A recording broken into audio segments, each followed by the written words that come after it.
Hello ಎಲ್ರಿಗೂ ನಮಸ್ಕಾರ. So ನಮ್ಮ ಮನೇಲಿ ಏನೋ ಟ್ಯಾಪ್ ಇಶ್ಯೂ ಆಗಿಬಿಟ್ಟಿದೆ. ಸೊ ಹಾಗಾಗಿ ನೀರು ಆಚೆಯಿಂದನೇ ತರಿಸಿದಾಯಿತು. ವಾಟರ್ ಪ್ಯೂರಿಫೈನ ಮತ್ತೆ ವಾಪಸ್ ಕೊಟ್ಟು ಕಳಿಸ್ತಾ ಇದ್ದೀನಿ.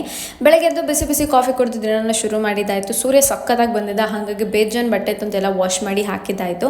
ನೆಕ್ಸ್ಟ್ ಬಂದ್ಬಿಟ್ಟು ನಾನು ಪ್ಯಾಕಿಂಗ್ ಎಲ್ಲ ಮಾಡ್ತಾ ಇದ್ದೀನಿ. 1 ವೀಕ್ ಟ್ರಿಪ್ ಹೋಗ್ತಾ ಇದ್ದೀನಿ. ಸೊ ಹಾಗಾಗಿ ಅದೆಲ್ಲ ಮುಗಿಸಿ ಮತ್ತು ಪಾತ್ರೆ ಎಲ್ಲ ವಾಶ್ ಮಾಡಿ ಮನೆಯೆಲ್ಲ ನೀಟಾಗಿ ಒರೆಸಿದ್ದಾಯಿತು. ಆ್ಯಕ್ಚುಲಿ ಗುರುವಾರ ಒರೆಸ್ಬೇಕಾಗಿತ್ತು, ಅದಾಗಲಿಲ್ಲ.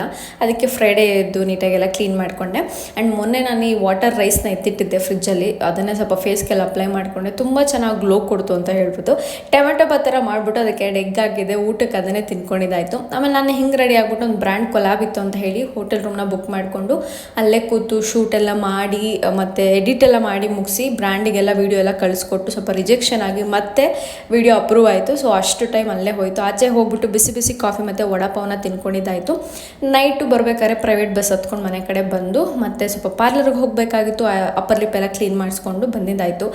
ಫಟಾಫಟ್ ಅಂತೇಳಿ ಸ್ಕಿನ್ ಕೇರ್, ಬಾಡಿ ಕೇರ್ ಎಲ್ಲ ಮುಗಿಸಿ ಒಂದು ಎಗ್ ಹಾಕ್ಕೊಂಡು ಸೊಪ್ಪಿನ ಪಲ್ಯ ಮಾಡ್ಕೊಂಡಿದ್ದೆ ವಿತ್ ಚಟ್ನಿ ಪುಡಿ. ಸಕ್ಕದಾಗಿತ್ತು ಕಾಂಬಿನೇಷನ್ ಅಂತೂ. ಆ್ಯಂಡ್ ಲಾಸ್ಟಲ್ಲಿ ಬಂದು ಒಂದು ಕಪ್ ಕೇಕ್ ತಿಂದು ಇದನ್ನು ಎಂಡ್ ಮಾಡ್ತಾ ಇದ್ದೀನಿ. ಥ್ಯಾಂಕ್ ಯು ಸೋ ಮಚ್ ಈ ವ್ಲಾಗ್ನ ಎಂಜಾಯ್ ಮಾಡೋದಕ್ಕೆ. ಬಾಯ್.